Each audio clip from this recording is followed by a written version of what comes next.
Greetings, Mavericks and new viewers.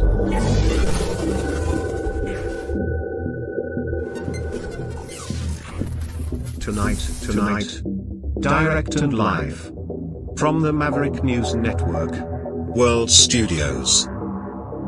This is Maverick News with Rick Walker.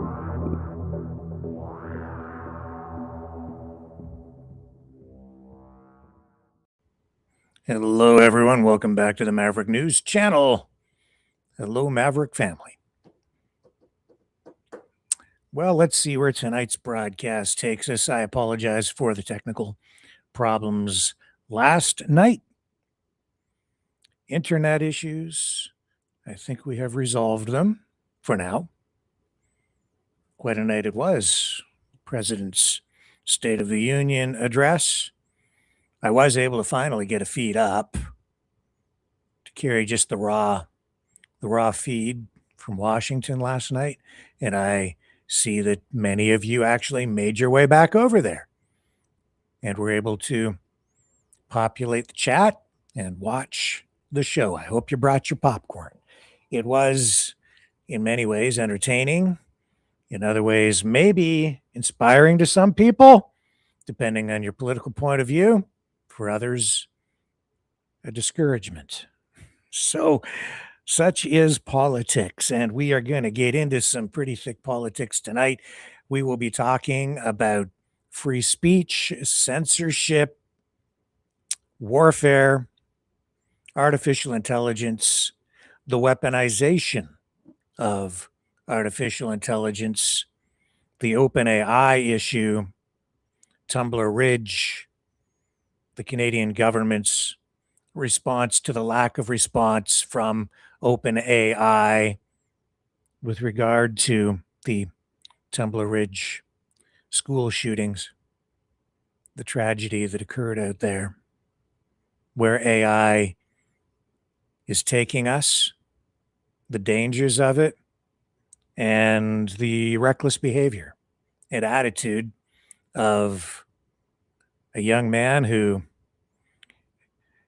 has access to things that explode and can kill people. We'll show you that tonight as well. The debates rage, the controversy swirls, the broadcast continues when we come back on the other side of this.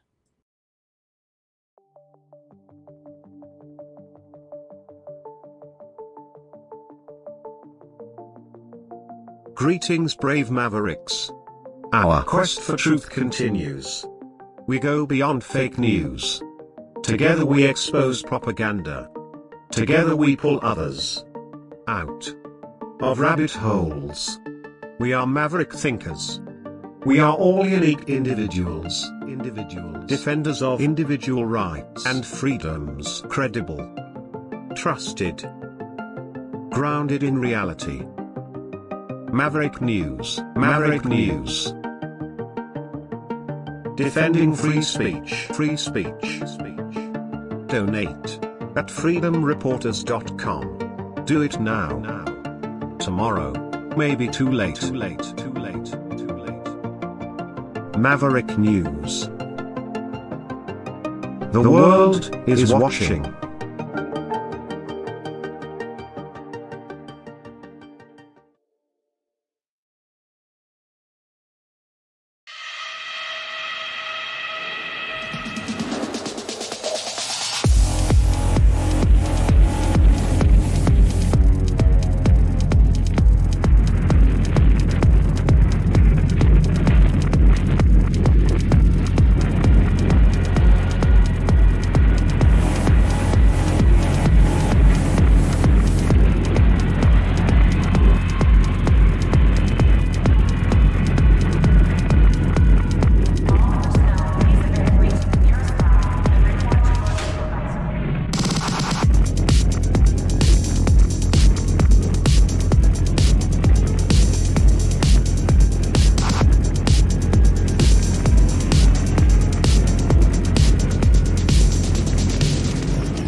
Maverick News.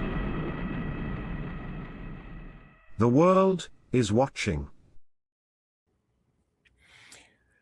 Did you watch the State of the Union address last night? Still making headlines today. Some people calling it historic, other people calling it a disaster. What's your opinion?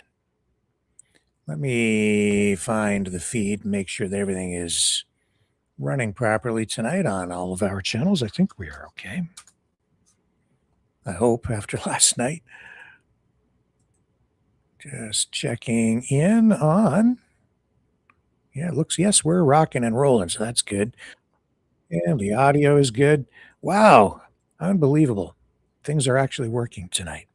And hello, everybody in the chat. Arthur, Dragon, Stoic Teacher, Lindy.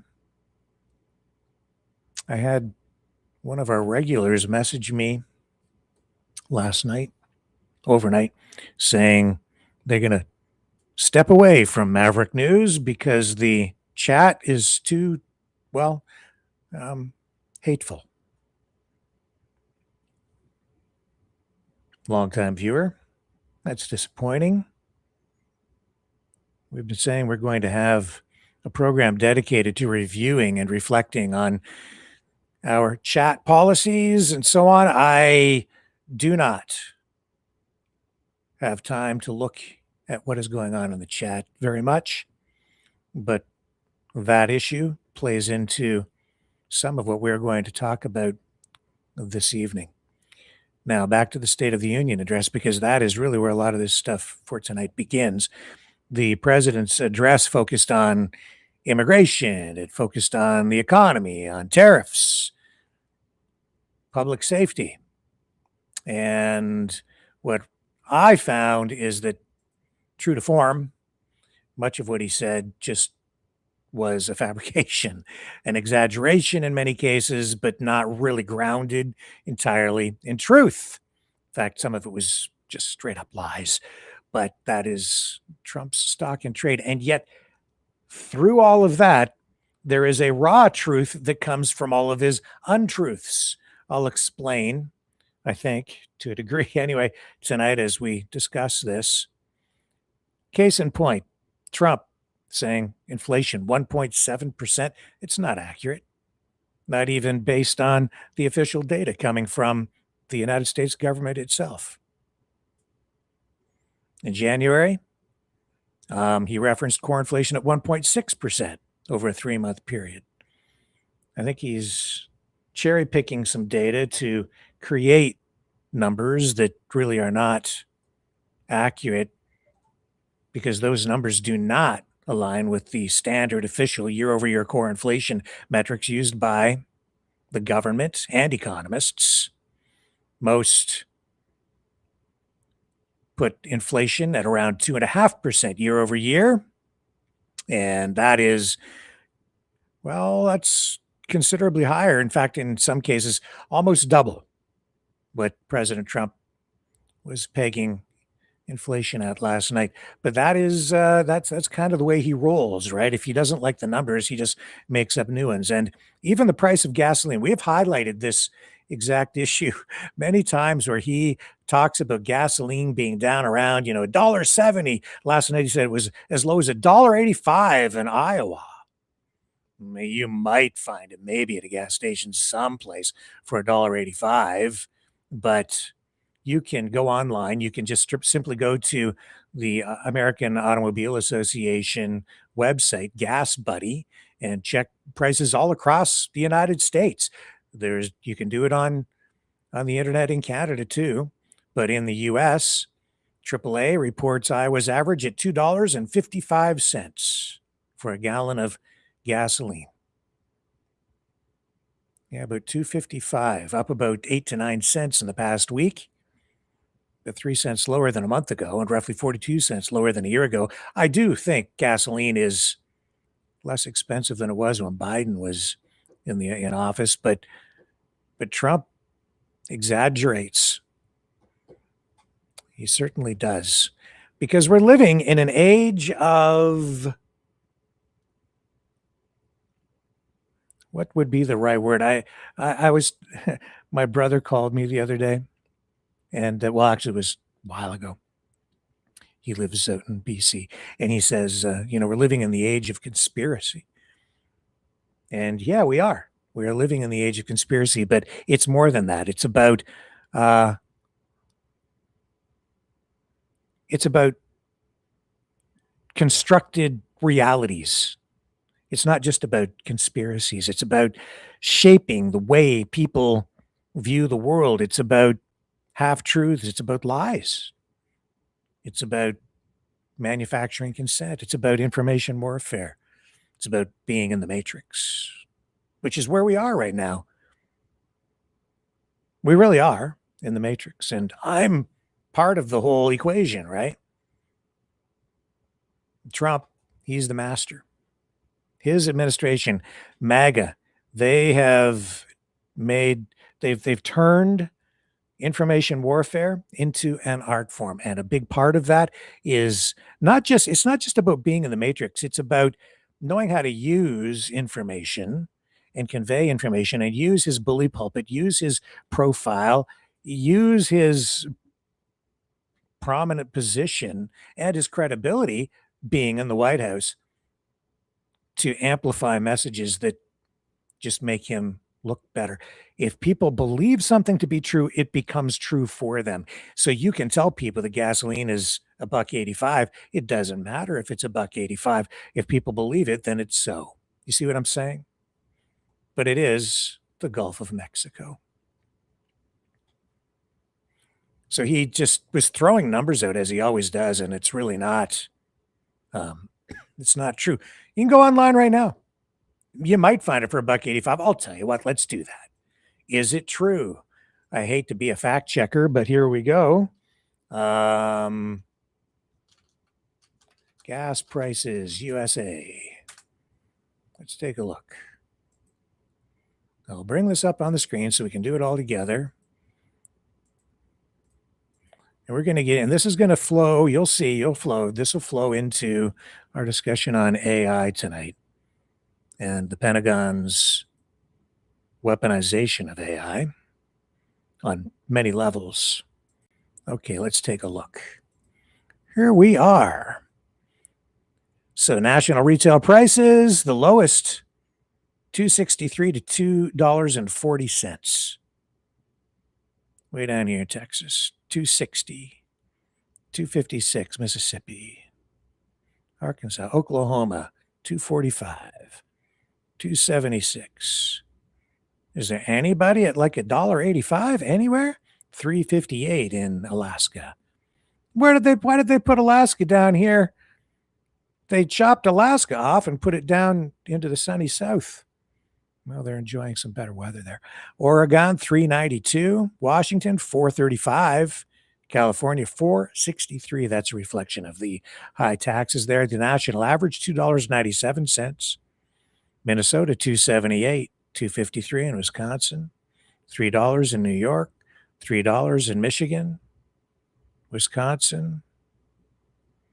I don't know. I'm not really seeing. North Dakota, Wyoming, $2.70. Maine. I don't see $1.85 anyplace. Anywhere?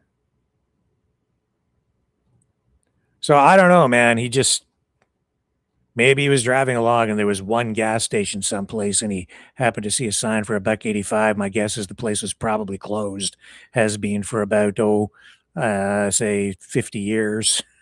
And the sign still had the price up. I have no idea where he gets the stuff other than just off the top of his head. Makes it up. Maybe. Anybody got any proof of $1.85 anyplace? Rosemary Mack, is it true we just gave $8 million to Cuba? I don't know. Probably not. It's probably not true. But I know Canada's going to offer some aid of some kind to Cuba. We heard Anita Anand say that last night. Because Trump is choking the country off. He's got it blockaded. Nothing's getting in, nothing's getting out. And since I just happened to mention that because it came up in the chat, did you see that there were 4 people killed aboard a Florida registered speedboat that opened fire on soldiers in Cuba? That's a breaking story tonight. Cuban soldiers killing 4 people, wounding 6 others aboard a Florida registered speedboat, entered Cuban waters, opened fire first on soldiers, then we've got this, and the Cuban government making a public statement on this, and U.S. Secretary of State Marco Rubio also told reporters today that he was made aware of the incident with Cuban soldiers, and he says the U.S. is gathering its own information on the incident to determine if the victims were American citizens or permanent residents.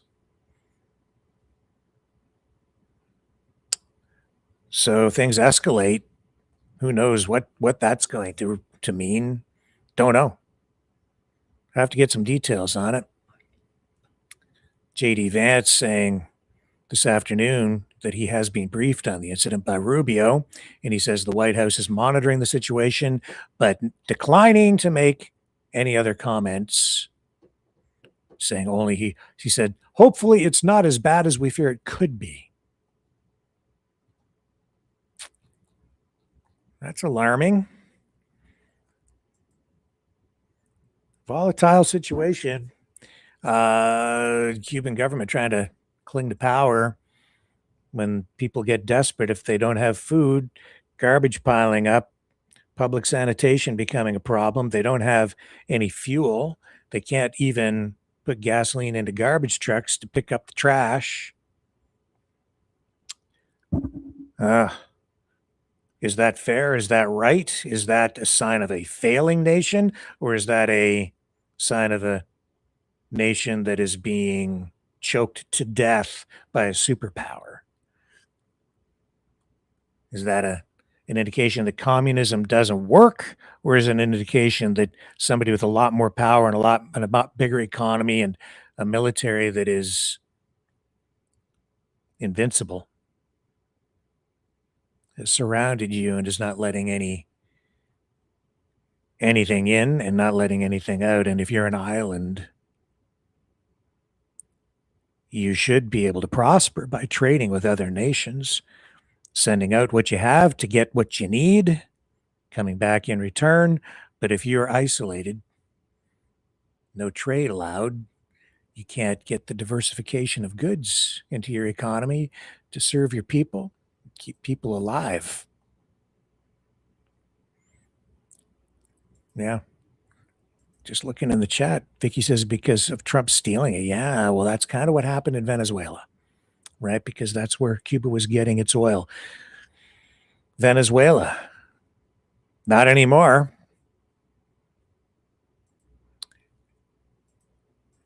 That's the state. That's the truth. That's the bitter, naked truth that Trump really puts on display. He was on display last night because when you're that powerful, I guess you can just make stuff up and get away with it. That's really the message. He can do whatever he wants. He can even lie.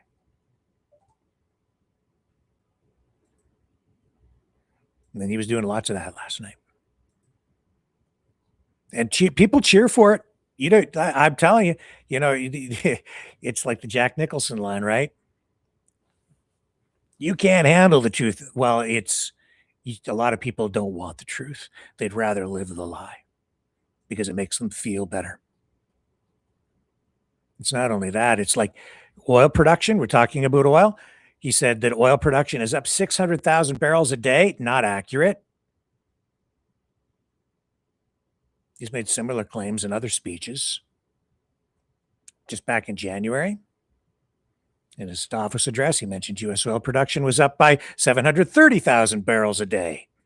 Last night, it was $600,000 a day. Can't keep his numbers straight.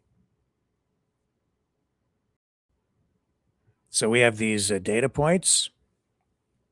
from the U.S. Energy Information Administration. U.S. field production of crude oil averages around 13.7 million barrels per day in recent weeks. And so production, I did make some notes on this. U.S. oil production is strong and stable. The U.S., I think, is the largest producer of oil in the world now, again. But there's no evidence of a $600,000 per barrel day surge in official EIA data.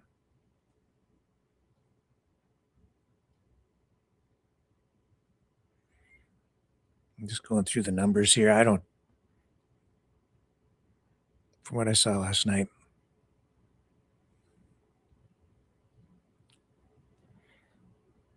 It's not true.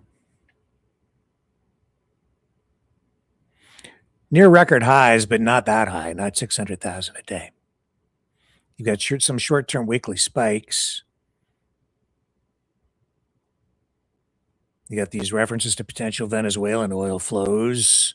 He's touted 30 to 50 million barrels from seized and controlled Venezuelan stockpiles stolen. But even Venezuela's output is low. So U.S. oil production strong, stable, near all-time highs, but there's no evidence of a recent $600,000 per barrel day surge. But that kind of fit in the whole pattern of Trump's State of the Union and prior remarks, highlighting peak figures or optimistic projections, overstating the scale and immediacy of gains. And then even the claim of what they took from Venezuela, doesn't even appear to be accurate. It appears to be an exaggeration or a rounding up. He's saying, 80 million barrels? But the numbers look like they're about 30 to 50 million in a handover. There's just no evidence to support 80 million as an accurate current or achieved figure from Venezuela under U.S. control. It's just we're winning big. Are you tired of winning? One thing he was accurate on, though, was the number of Americans that taken off food stamps. He says they've lifted 2.4 million Americans off food stamps. I suppose, I guess that's accurate, but other people are saying they've been kicked off food stamps. So it depends on the way you phrase things, right? That's shaping your reality. They lifted them off. You don't need those food stamps. We'll just take those away. You didn't need those, did you? Now, you could say that that's because they've created more jobs, so they put more people to work. They don't need the food stamps anymore. But also, the employment numbers he keeps citing are not accurate at all. The tariffs not having the positive impact on the economy that he just keeps saying. He just makes the statement, he just makes a claim, he just claims a win, even though there's nothing to support it. And in fact, you know what I'm going to do? I have a video on tariffs. I have to go find the link for you. I'll grab it here. This is a fantastic presentation on tariffs. I'll get you the link. If you have any interest in understanding how tariffs work at all, this is a lecture from Duke University, the Hayek Lecture Series, sponsored by the Center for the History of Political Economy and Philosophy. And this is Douglas Irwin, Duke University, Douglas Irwin, and it's John French, professor of economics at Dartmouth College. I watched this overnight, and it's just so concise, so clear, and so accurate. Here, I'll put the link up there for you. I don't need to run it. This is what I've been I have been trying to convey to people with regard to the tariffs, it hurts everybody. Nobody wins in a tariff war. What Trump is doing is damaging the United States. The true damage has not yet been seen or felt. There are delays in the impacts from these things because companies stock up before the tariffs hit. Then you have stockpiles of goods in the economy that then filter out over time, flow into the economy. Just there's so many factors that play into the dynamics. It's difficult to understand, and there are always unintended consequences because so many different things start to happen. I've got the link here for you. I'll go over here to Rumble and put it in the chat over there. Duke University tariffs lecture. Watch it. You'll be a lot smarter for having watched it. It's an excellent, excellent video. Explains why Trump's way off base with these tariffs and the whole administration. It's like he treats tariffs. Trump treats trade like it's bad. Trading is a bad thing because in his mind, he thinks that if the United States is importing anything or buying anything from anybody, that's a negative. And that if the United States is selling something out, that's a positive. But it can actually be a win-win because if you're buying something, you're getting a benefit from it, and you can get inputs even for your economy, and you can buy inputs for factories to make things, to amplify the wealth. You can add value in the production chain, the supply chain, all the way along through the manufacturing process and all the way down the line, and produce goods and services that are produced for lower cost to improve the standard of living for everyone. But anyway, you just watch the video if you're interested. We don't have to get into the nitty-gritty on that. But he was talking about the tariffs and why it's one of his favorite words. What is it? The best word in the dictionary? He's just in love with tariffs. He's tariff man. It's terrifying is what it is. It's so disruptive and so misguided. The United States is being isolated because of it. And the United States is going to lose. It's slowly crashing the economy. Have you seen the price of Bitcoin? It has lost so much value. It's a reflection of what Trump is doing with these tariff policies. It's down to about, last time I checked, it was about 65,000 US, where it was up around 124,000 just months ago, which was too much. But this isn't just a correction. This is a price collapse. Some are concerned it could go much lower. Much will depend on what Trump does with these trade talks. Canada, talking to India now, making deals with Mexico, carve-out deal with China, medium power, Canada, we're diversifying. This is what's happening because of the tariffs. Other countries are turning away from the United States, smiling to Trump's face, but afraid of this man and everything he is doing, and rightly so. More fear coming out of that State of the Union address last night. Mixed reactions. It depends on what team you're on, what you're hearing or what you're saying, what you want to believe. Robert De Niro, longtime critic of Donald Trump. Here he is saying he feels betrayed by his country. The bottom line is that I feel betrayed by my country. It doesn't have to be perfect, but it does need to return to the values that gave us our strength and humanity.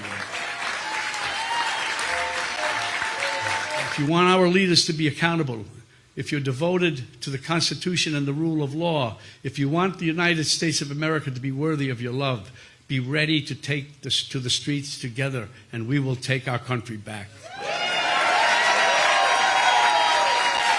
The bottom line is that I feel. So that's De Niro on the other side of the fence. You have people like Mr. Bannon, Stephen Bannon, who, even though he's no longer, I don't think, Trump's good graces, and is suffering because of his connections to Epstein and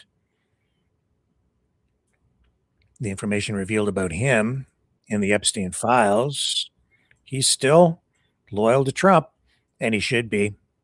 He got that pardon from Trump, so he owes El Presidente. Oh, should I say that? That sounds very Spanish, and I don't want to give the middle finger to half the population. That was not a speech. That was a historic moment. He called out these demons, these traitors, these haters of America to their face, not simply on national TV, but on global television. It was magnificent. That was not a speech. That was a. So he's still like a Trump faithful loyalist. Nick Fuentes, not so much. He has gone scorched earth on Trump of late. I have not previewed this clip, but I saw it up before we came on air, so I've got it queued. I want to hear it. He apparently goes full savage on Trump in this clip, so let me share it with you. Hang on, do I have the right? No, I have to bring it up over here. Too many tabs. Okay. So this is a guy who should be very much in Trump's camp, and I think, one time he was, but he's just not Nazi enough for Nick Fuentes. This is exciting, but get ready. This is about as good as it gets. Okay? You guys really need to steel yourselves, because the speech is going to start and then it is just going to grind down and it's going to get slow. And you know how Trump is now. Trump is like retarded now. That's right. And I love Trump. I still have love in my heart for Trump, honest to God. I really do. I know that's even controversial because I'm so critical and people view him now as the Epstein protector. I really do have love in my heart for Trump. I do. But he's like retarded now. He's not the same animal. You look at him in 2016, it's a different animal. And honestly, don't take my word for it. Go watch him. Go watch him in the 2016 primary debates. Watch him in interviews. He's literally a different guy. So much more energy, so much sharper. Now he's like slow. The way he repeats himself, his dentures are falling out, tripping over his words. And there's like a weirdness now too, very bizarre tangents. He's weaving. Please, Netanyahu, if you can hear us, prevent him from weaving. Netanyahu, if you can hear us, get in the teleprompter, no weave. Please. No weave. It's not good. Can someone get this message? Can someone please call Donald Trump? Please call down. No weave. I'm begging you. Nick Fuentes says he wants Republicans to lose the midterms because Trump's just not going hard enough.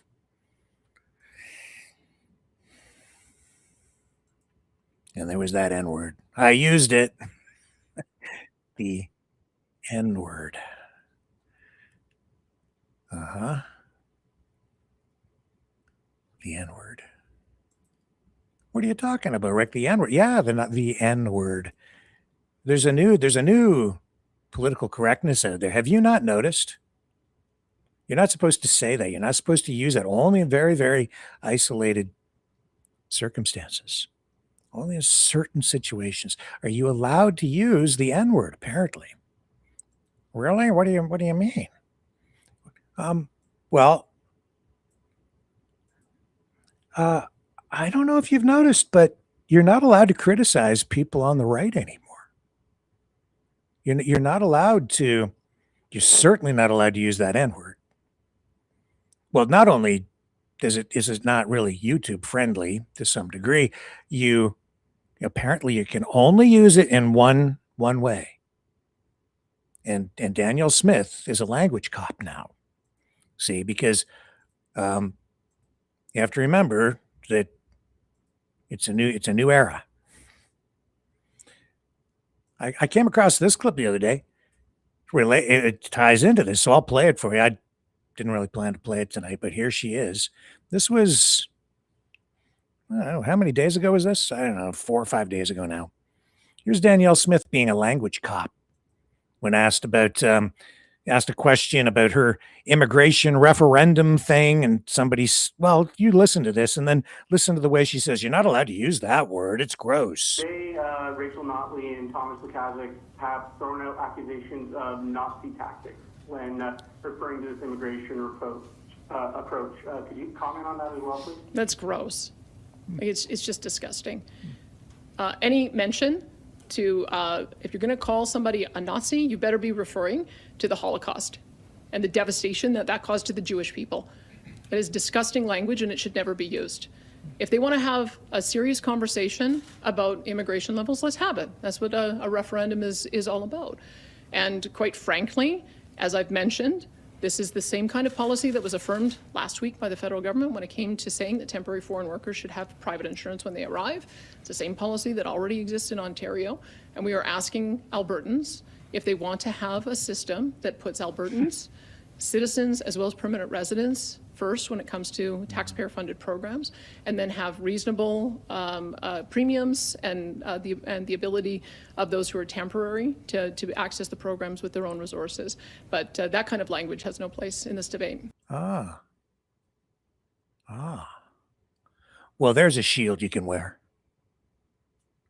What happens though? So you're only allowed to use the word Nazi if you're referring to the Jewish Holocaust in World War II. Can't use it for any other reason. Danielle Smith says so. She's the language cop. Is that not some sort of new neo-political correctness? I thought we were supposed to be all about free speech now and no more compelled speech, right?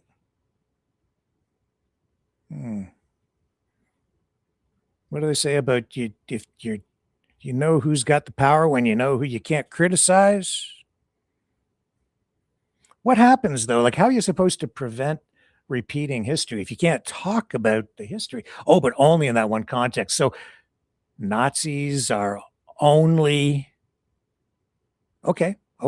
So you can't call somebody a Nazi unless you're referring to the World War II Jewish Holocaust. Got it? Because if you do, that's just gross. And I don't know what the consequences might be for that. Then I came across this. Just before, I just thought about it. I came across this today. Let's see if I can, oh, here it is right here. Here it is right here. This is an online debate. I haven't watched the whole thing. This is, what's her name there? Candace Malcolm from Juno News, having a discussion with Toronto Star journalist Justin Ling, who's also done work for the CBC. I think that N-word might come up here.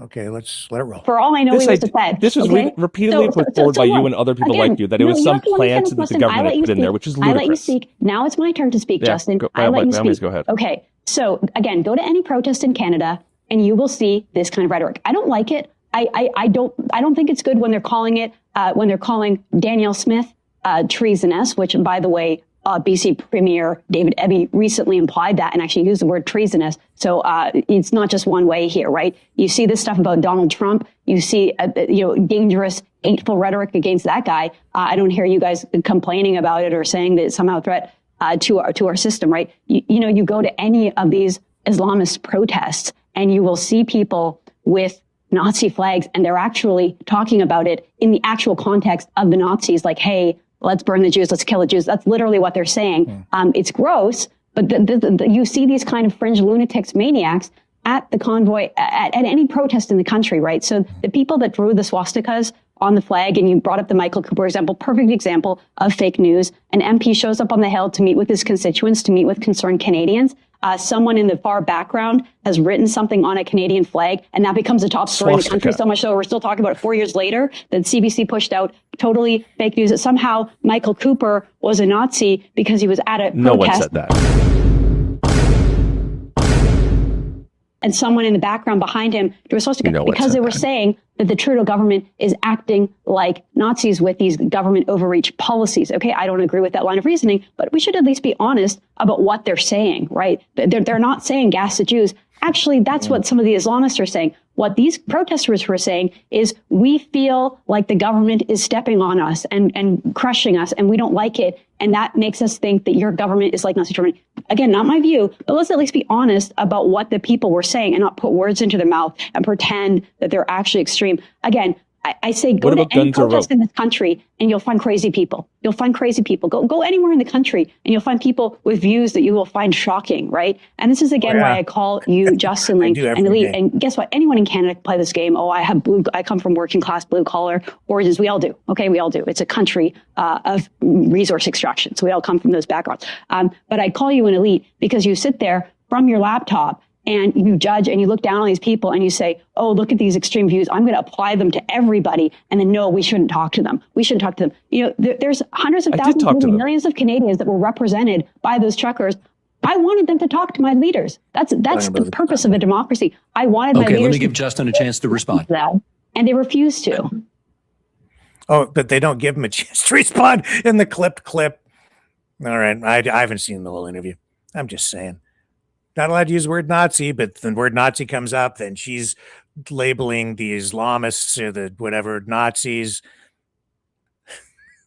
But don't you dare call these people out there traitors or use treason. Can't use that. Can't call separatists traitors. Can't call separatists treasonous. Can't call anybody. Can't call any of those people Nazis. Well, I'll tell you something. I've seen the people. I've heard them call themselves that and wear it like a badge of honor.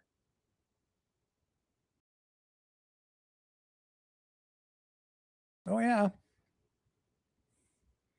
I've listened to those X spaces. I've dropped in from time to time. But you're not allowed to call him that. Or Danielle Smith, I don't know what she'll do, but she ain't going to be happy. That's the new N-word.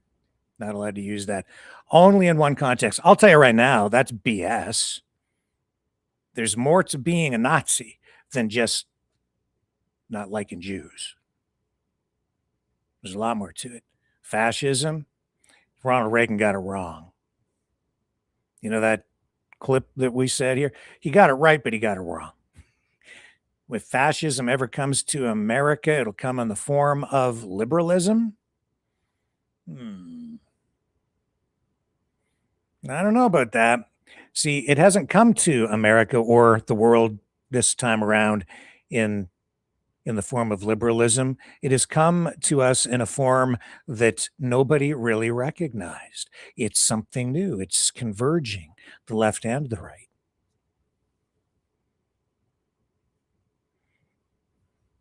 That's why I think language policing can be pretty dangerous. How do you call something out if you're not allowed to use the word? Maybe the people who are afraid of the word being used have a reason they're afraid of the word being used. You know, someone very profoundly once said many years ago that if fascism ever comes to America, it'll come in the name of liberalism.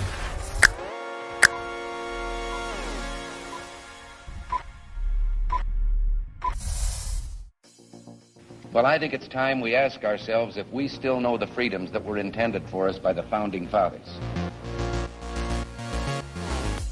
If we lose freedom here, there's no place to escape to. This is the last stand on Earth. The entire world is watching. Every dictator, every crazy dictator in the world is watching.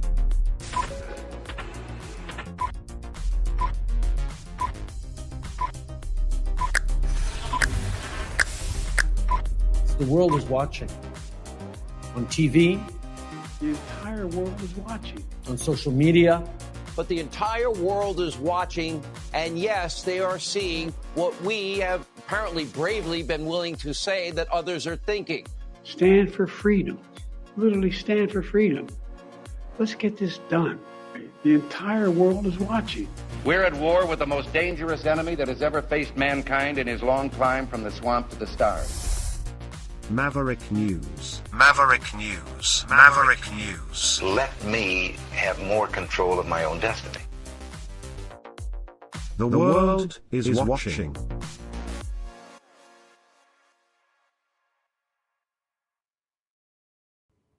We'll pivot here just a bit.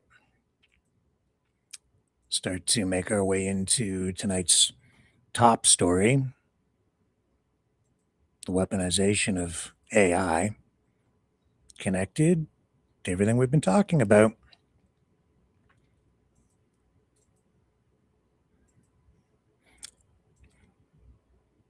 The reason we're highlighting this is because really a couple of things.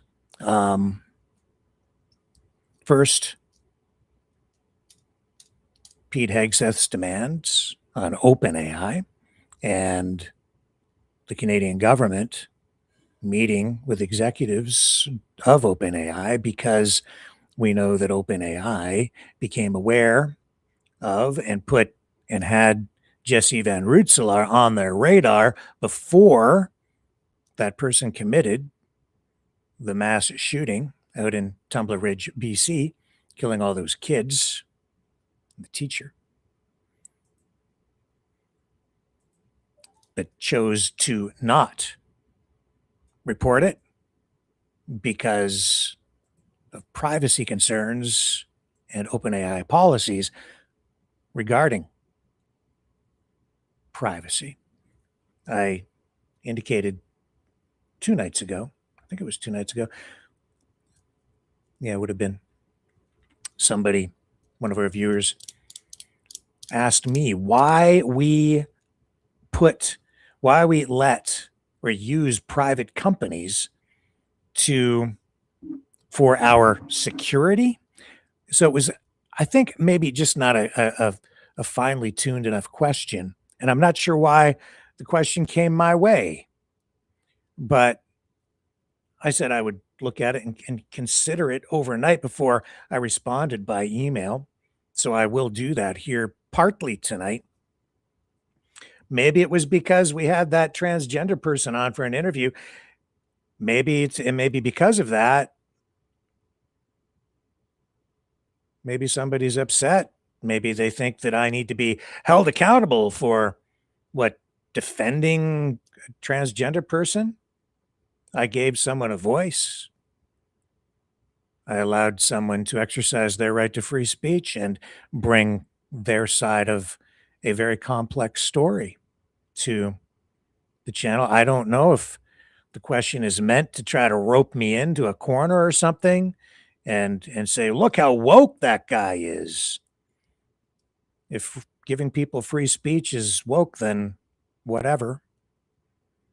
But I do believe in free speech. With free speech comes accountability, though.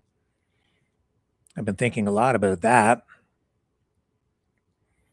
because the free speech issue rearing its head again in the chat as I get this message overnight from someone who says they are stepping away from our platform because there are too many hateful people in the chat. I don't have time to monitor the chat to a degree where I would really understand what is going on in there so that I fully understand what that's all about.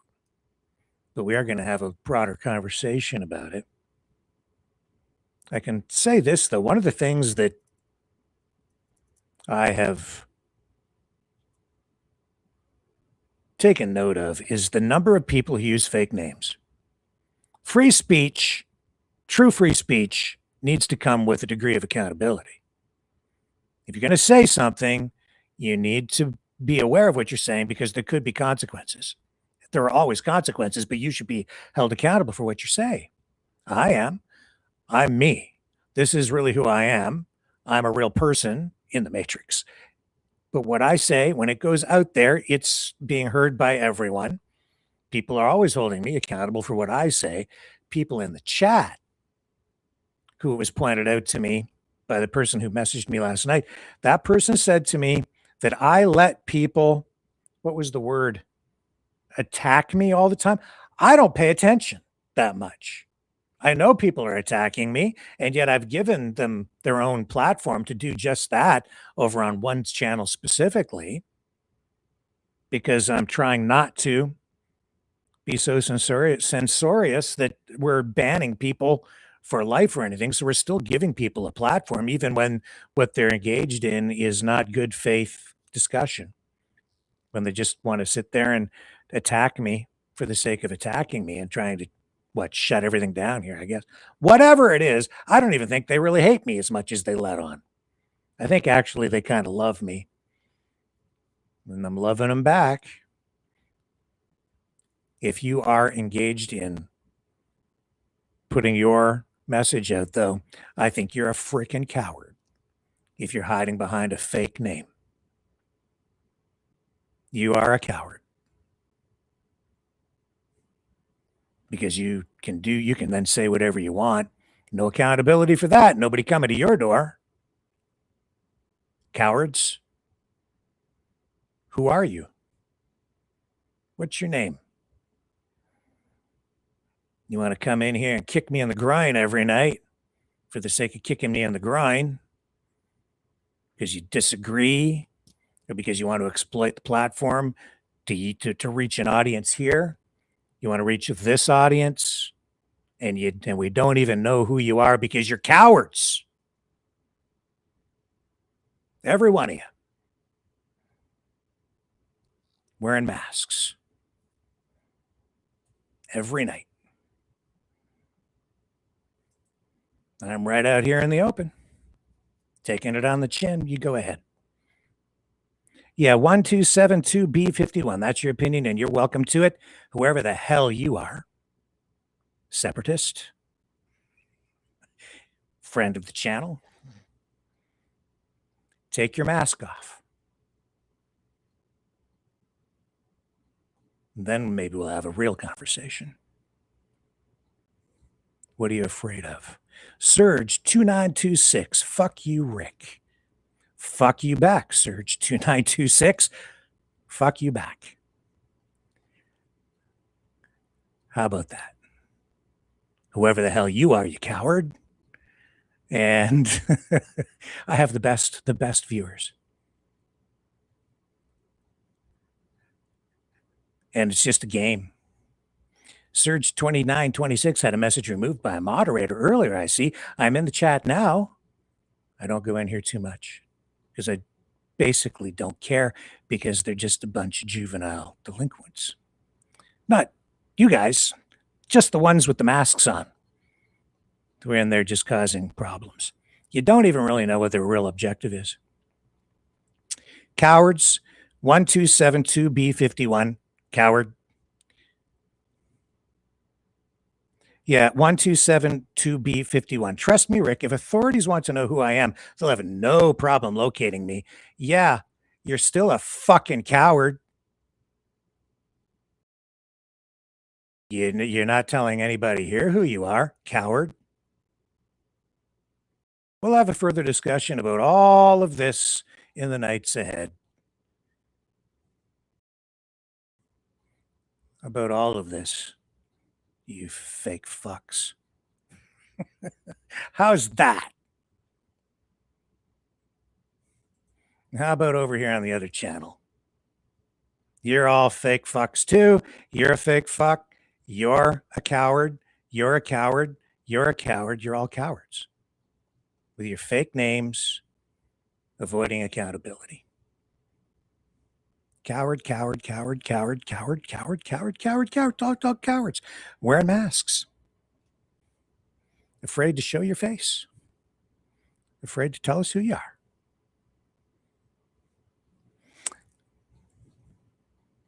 Mm-hmm. Yeah, you want to know what's going on? No, I'm not telling you what's going on with that. That's none of your damn business. That's none of your damn business.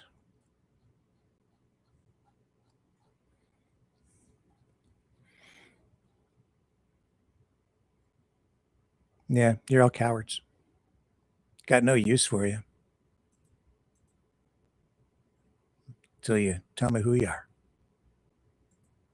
Till then, I'll decide what to do. I don't know.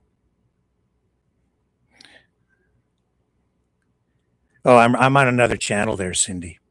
I'm on another channel.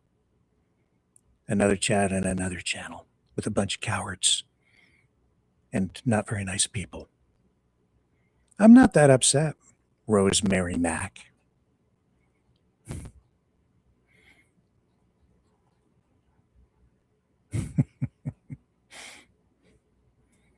What'd be another good word? Pussies.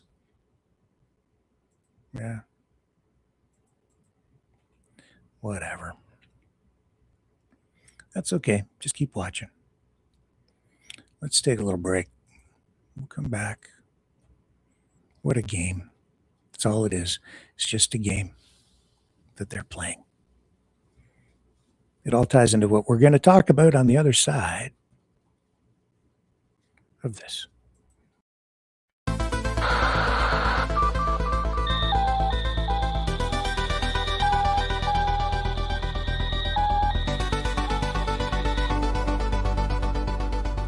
Maverick News isn't just a news outlet, it's a community of truth seekers. Your donation at freedomreporters.com fuels our mission to report the stories that mainstream media won't touch. Thank you, Maverick family.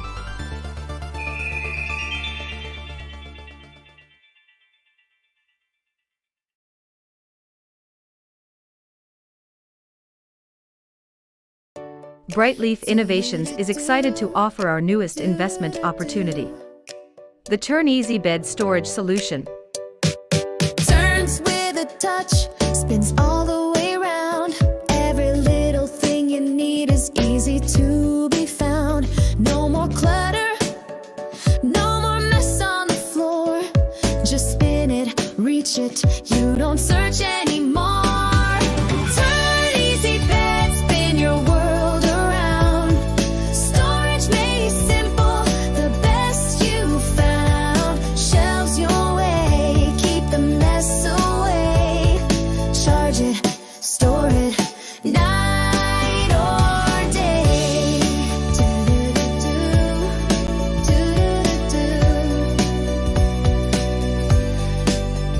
Custom shelves for your books or your tech. Cozy space for your treasures to protect. Built-in power when you need to recharge. Smart design that makes your bedroom feel large. Turn Easy Bed, spin your world around. Storage made simple, the best you found. Shelves your way, keep the mess away. Charge it, store it, night or day.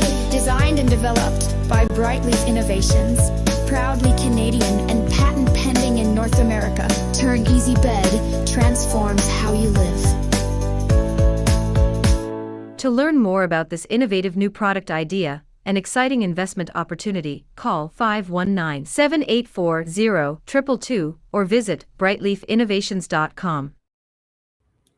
So last night I started to comment about, until we had all the internet problems, about what's going on down in Mexico with the cartel war. Continuing to follow that. It's an evolving situation. But I took note of the influencers who just happened to be on the scene just in time to capture video of burning cars and the chaos and bring that to us. It's coincidence. Maybe not. It makes me wonder sometimes how these things are coordinated. Why we're suddenly seeing, why do these influencers end up here and then over there at just the right time? And it's pretty clear that it is because, to me anyway, that everybody's being manipulated to one degree or another, or they're just straight up operatives as part of a psyop. We ran a couple of videos the other night where they were talking about the Mexican crisis as being something of a psyop, which all of these things on at least some level are, because there's always some propaganda that is involved and efforts to manufacture consent for whatever it is that the powers that be want to proceed with, like regime change or just putting pressure on a government to do whatever they want to bends to their will, or to carve the world up into spheres of dominance and reset everything through a great reset, which is clearly underway. But I just thought it's just so blatantly obvious if you just watch one incident to another, and you see the same people popping up and being involved in all of these things. It's perhaps coincidental, but why so many down in, say, Puerto Vallarta at just the right moment? It could be just a coincidence because they're all down there having a vacation at the end of vacation season, leaving Canada and going to that location. But the question is why? How are they all there at the same time? Not that there were a ton of them, but enough to make me question again. Who's kind of choreographing all of this stuff behind the scenes? And we know that intelligence services do exactly that. Governments, foreign governments, all governments get involved in these activities where they will identify a protest or a particular group of people, then to get them out into the streets. If they see that a protest is coming up and they want to create chaos or division, disruption in a society, in a country, they'll throw money at it covertly, dark money, funneling it in through donations to the groups that are organizing the protests, to social media influencers who amplify the messaging and the promotion of these kinds of protests or incidents or wars or whatever they might be. Protests in the streets. How do you think they get so many people out into the streets in places like Iran? To destabilize the government. It's social media. We've shown you the proof of that, the evidence to show that often, like even Russia they have influenced through social media content two sides in a conflict to bring them together at the same place at the same time, to then clash in a protest in the streets and erupts into violence, and they'll sort of like take the snowball for each group and start rolling the two snowballs down the hill and help it along a little bit with social media posts. It's a true thing. It's just like advertising. It isn't as shadowy and even as complex as people might think that it is, or as insidious. It is pretty evil. I'll give you that, but it's not as mysterious, I guess is the right word. It's not that difficult to do it, especially with AI. We know that intelligence services, FSB, CIA, Mossad, all of them, they amplify messaging using social media, and they use AI as a force multiplier. Investigations have uncovered Russian influence operations in the United States and Canada, where one person using AI literally runs hundreds and in some cases even thousands of fake news sites with content generated through AI, spinning stories, rewriting them, fake names, fake authors, posting the stuff very quickly, using AI to get all the stuff out there. They have the best technology at their disposal. It's a scary thing. It is a form of, it's a way of weaponizing artificial intelligence. When people think of AI being weaponized, everybody instantly thinks of Terminator, robots, androids, droids, drones, controlled by AI coming to kill us. But it isn't just that. In fact, right now, maybe even a more dangerous thing is AI amplified social media content.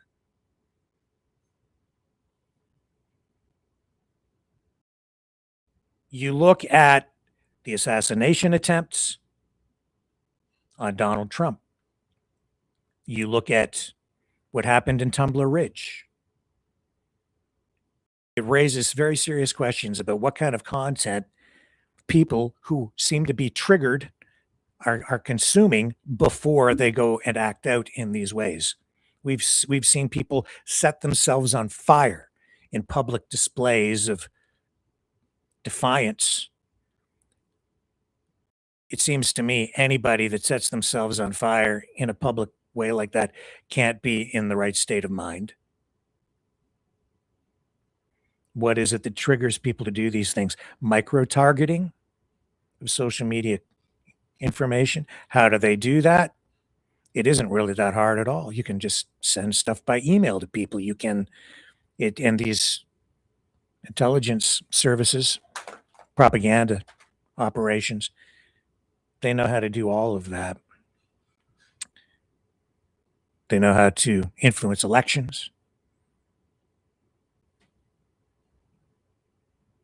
And now we see what's happened in Tumbler Ridge. We've seen real questions about OpenAI. We're seeing questions about their policies as it relates to Jesse Van Rootselaar, the shooter out in Tumbler Ridge. They know that they knew this guy was a danger. They had Van Rootselaar on their radar, but they did nothing. Why? Privacy concerns.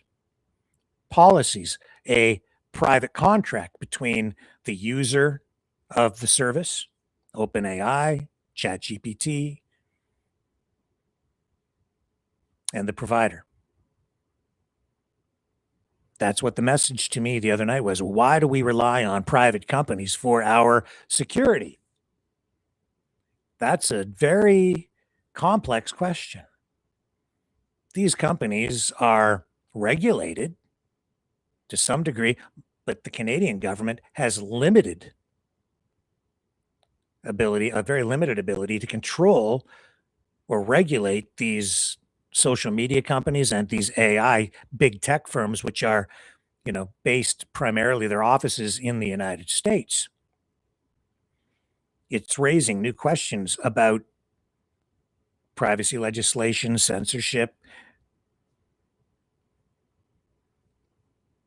and it also just brings up the irony. It brings up the conflicting desires of people who I have seen, even within the freedom movement, whatever that is today, who always keep calling for freedom of speech. People in the freedom movement, especially in Canada, don't want to be tracked. They don't want digital IDs. They don't want any surveillance of government. We're afraid of it. You don't want CBDCs. You're afraid. Some people are afraid to go out into the street because we're being monitored by these lampposts. But some of the same people this week calling for somebody's head on a platter from OpenAI because of the situation at Tumbler Ridge. It should show you, it should tell you something, though. It doesn't matter what the privacy laws are. It doesn't matter how much protection you have against tracking and all of these things. Somebody, some human, somewhere has access to everything you're doing online. Always. Automated systems are monitoring all of us all the time. If you do something to set off an alarm, some human someplace is going to look, and they'll be able to see everything you've done. every website you've ever gone to, every email you've ever sent. It's virtually impossible to keep your information private. It's blatantly obvious that there is no privacy, no real privacy anymore. If they want to get your information for any reason, they can get it, and they will. What happened with the Tumbler Ridge situation is they had the information, but they did not act on it. Should they have acted on it? They didn't want to give the information to the government because that would have been potentially a breach of privacy, a violation of the terms of service and the user agreement between the provider, OpenAI, and Jesse Van Rootselaar. If they're violating his rights before he's committed a crime, what can they do to you? Look at what just happened to Bill Gates in the last, 24, 48 hours? He stepped away. He canceled some speaking engagements because all that information about Epstein and the Epstein files, that's all out in the public now. There's information about him having affairs. So he stepped back into the shadows a little bit, out of the limelight, it canceled some speaking engagements, then met with, I think it was some executives. And he spilled his guts, apologized to the people in his company, saying, I'm sorry, I had affairs. I didn't do anything illicit, but my point here being, even if you're Bill Gates, multi-billionaire, he was hiding for a long time, being protected, but now that's all out and it's coming out into the open.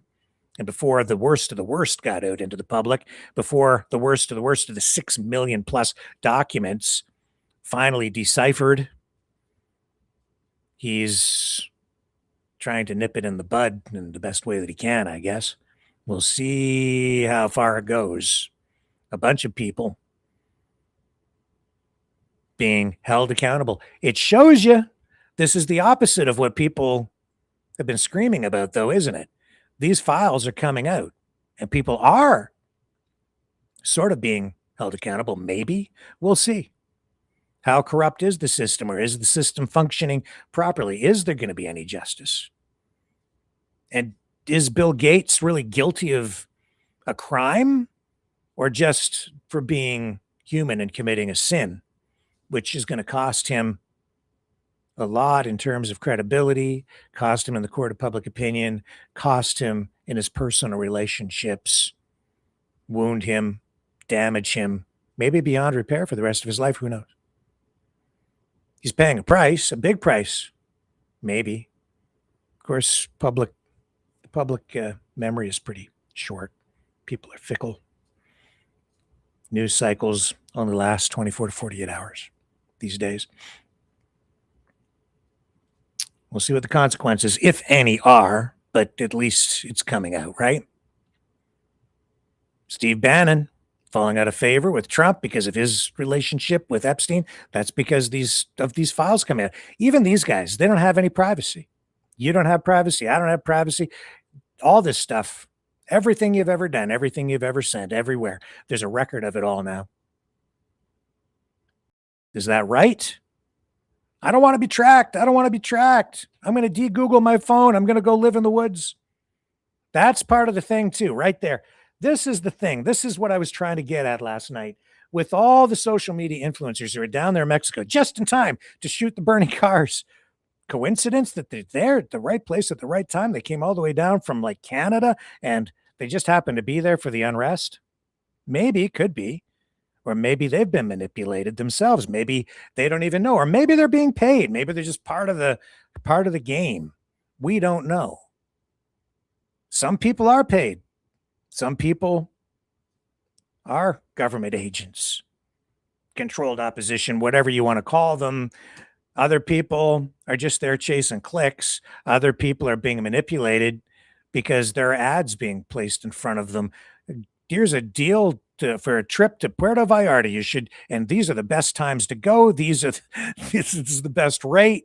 No, it's still not cheap enough. We're going to have somebody call and sell somebody that package. Get them down there.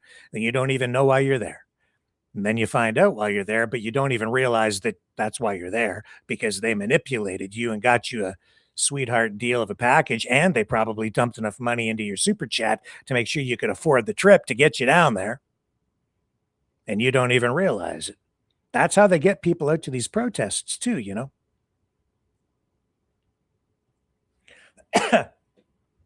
And the thing is,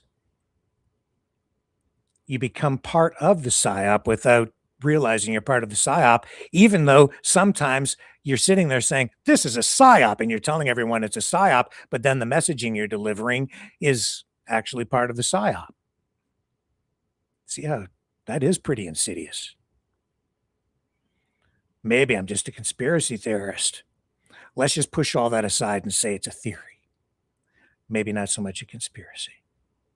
But you can judge for yourself. There are no coincidences in politics, right? Or are there? Inquiring minds want to know.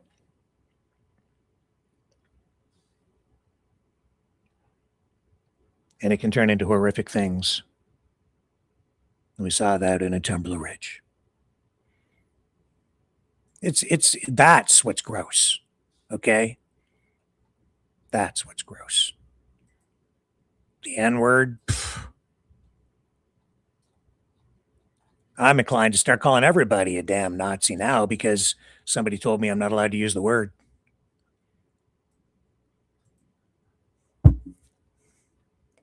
Especially if it fits. And the reason I'm inclined to do that is because of seeing like Tucker Carlson online. Who was he doing the interview with? I don't remember what program he was on, but he started using the F word. I'm afraid to use it here on YouTube because I might get censored for using that. Compelled speech. It's still alive and well on the left, and this is on the right. You can't call anybody the N-word. Not that N-word, the other N-word. Oh, that's even worse. So they're all the same. They're all the same. Just go look in the chat. They don't believe in free speech. They just believe in tearing everything down and being dickheads. Congratulations. Mission accomplished.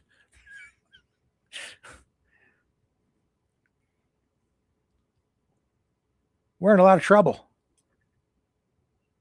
A lot of mistakes from the past being repeated. I guess that's why I'm here. Because a lot of those mistakes being repeated are aimed at destroying our country, tearing everything down. What happened out in Tumbler Ridge, one way or another, it's been politicized on many levels. So it plays into the whole game too, which is very, very gross too, because so many families suffering. All the way around, it's been toxic. It's been awful. I see the threats against, I guess, one of the, at least one of the families, multiple families maybe, out there, which is just off the charts sick. Who's really behind that, though? This is the thing. When it comes to the politics these days, you don't know really where it's coming from, because sometimes you got people on the left pretending to be people on the right doing stupid things to embarrass the people on the right when in fact they're on the left, and vice versa. I see that pleb guy. Don't know him. Don't really care to know him. Being accused. Well, people are saying, look at the terrible thing that he did out in Tumbler Ridge. He identified a person before as the shooter, before the identity of the shooter had been confirmed, put a picture up of somebody on his social media account saying, this is the transgender shooter. So eager was that guy to pin it on a transgender person that a picture went up, but it wasn't the right person. Now, I don't know if he's back online or not. I guess he's gone into hiding or something. These are the posts that I'm seeing. And a lot of some conservative influencers criticizing the pleb for being careless and stupid and discrediting the conservative movement, the people on the right, with doing something stupid. Looks like some people want to sue him. not completely familiar with everything that he did or why he did it and the timing and so on, but I do know that when you do something like that, there are consequences sometimes. Well, there are always consequences. But will he be held accountable? He uses a fake name too, the pleb. It's a character. It's not a real name. He has a real name and it's out there, but the pleb ain't a name. That's not journalism. I know that.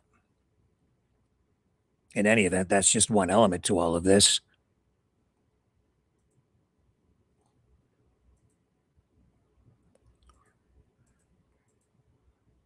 So we've seen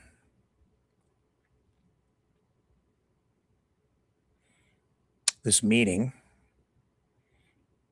Artificial Intelligence Minister Evan Solomon expressing disappointment after a meeting with senior officials from OpenAI about the Tumbler Ridge situation.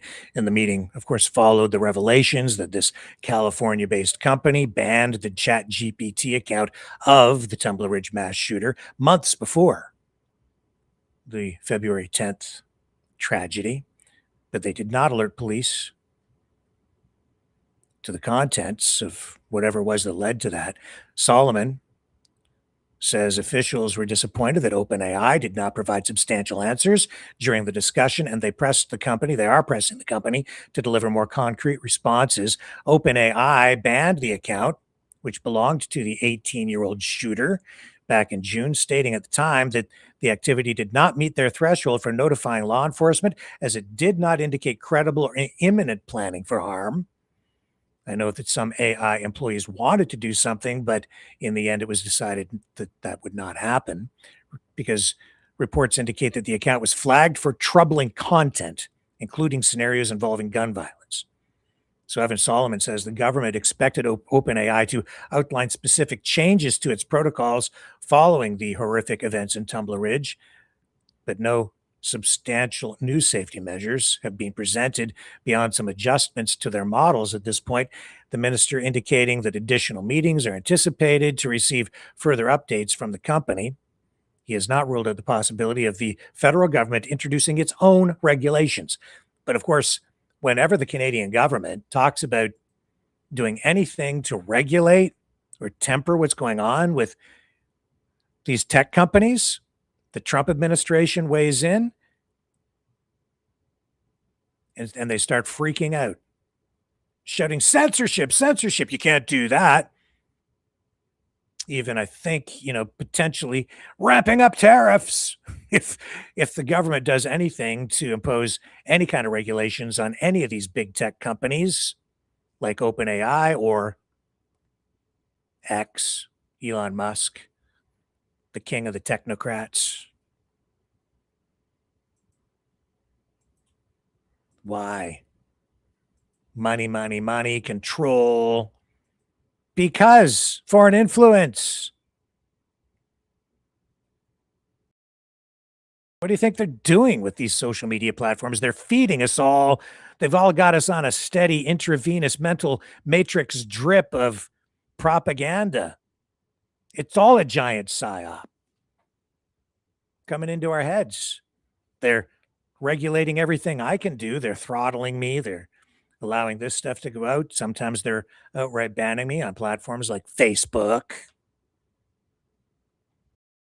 Some people, they want amplified, other people not so much. The people trying to tear the country apart, cause destabilization, they seem to get a whole lot of views these days. People saying, hey, maybe we ought not tear the country apart and rip everything down, destroy everything so that we can reset it all.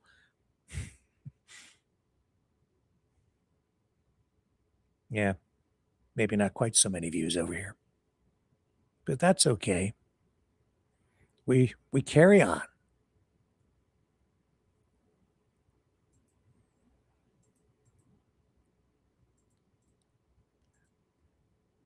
It is kind of insidious. It really is. Here's Michelle Rempel Gardner, one of the MPs, a series of MPs today, commenting on the government's AI policy. And of course, it's all related to what happened out in Tumbler Ridge. So we have quite a few clips on this tonight. And then we're going to get into really why the U.S. government is so opposed to any kind of government regulation in Canada and other countries when it comes to social media and AI. Here's Michelle Rumpel-Garner on the conservative side, Parliament Hill, Canada. All the statement that Minister Solomon made about OpenAI, as well as the CBC story on Minister Diab today. I'll start with the OpenAI comments. I am very concerned about the government's capacity and willingness to address artificial intelligence policy writ large. I've been talking about this issue for 3 years. I started talking about it almost immediately after the release of ChatGPT in late 2022, and started raising even just basic concerns like the fact that we still, 3 years later, don't have a law in place to prevent intimate images that have been created with artificial intelligence from being distributed in non-consensual ways. I put a bill in place on that several years ago now, and I am concerned about the government's pace on addressing this issue. I certainly don't see it as a front burner issue, but I think if you read the media, you can see that there's a story every day. Even things I've written about, for example, whether or not Canada's immigration policy and immigration levels are taking into consideration potential disruptions that artificial intelligence is going to have, or is predicted to have, in certain job sectors. So today I'm definitely calling upon the government to take this issue a little bit more seriously, to be less reactive, and to restate that Conservatives are willing to collaborate with the government on smart policy. And certainly discussions about the topic, at least. A couple of years ago, I started the Parliamentary Caucus on Emerging Technology to educate colleagues across political stripes so that we could go back to our caucuses with a base level of understanding of the technology and some of the both opportunities and challenges that it creates.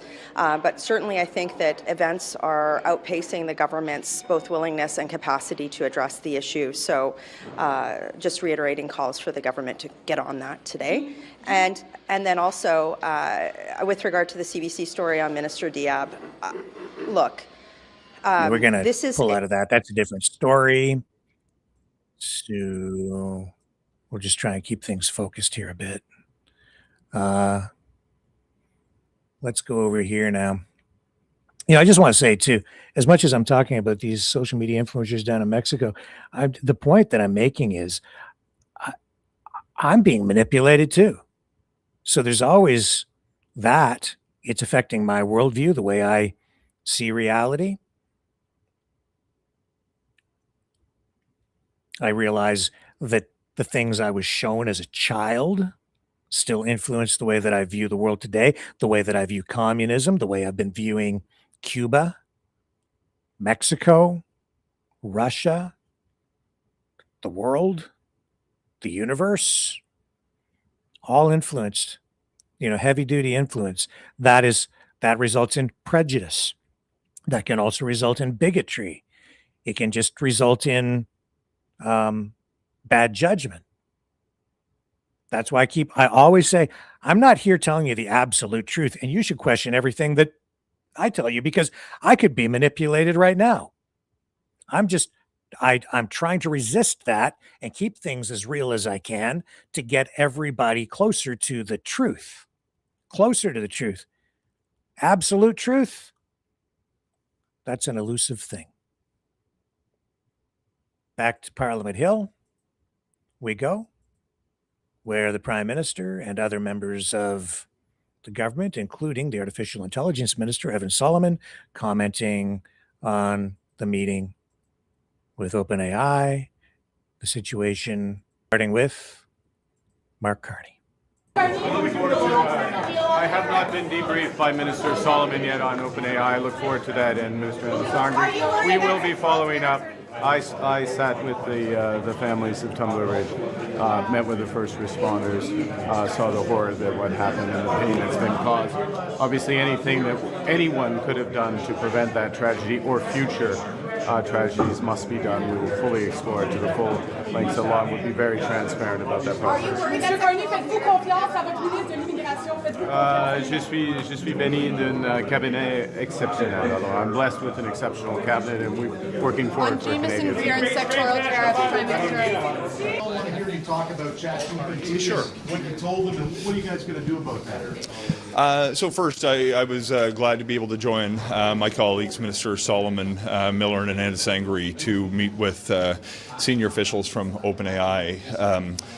I think it's just important in this conversation we center what's really important. There are families who've lost children that they will never get back. And the test that we have to ask ourselves about is, can we honestly look somebody in the face who's been through a tragedy like this and tell them with certainty that we're doing absolutely everything we can to make sure that this kind of a tragedy will never happen again. Do you trust companies like OpenAI to keep Canadians safe, given what you learned in this meeting about their internal assessments? Look, to me, trust is going to be earned. We need to actually see what changes are going to be forthcoming, both from the company's point of view, but we also need to identify the best path forward. The message that we delivered in no uncertain terms was that we have an expectation that there are going to be changes implemented, and if they're not forthcoming very quickly, the government's going to be making changes. We have an opportunity. Sorry, I just couldn't hear.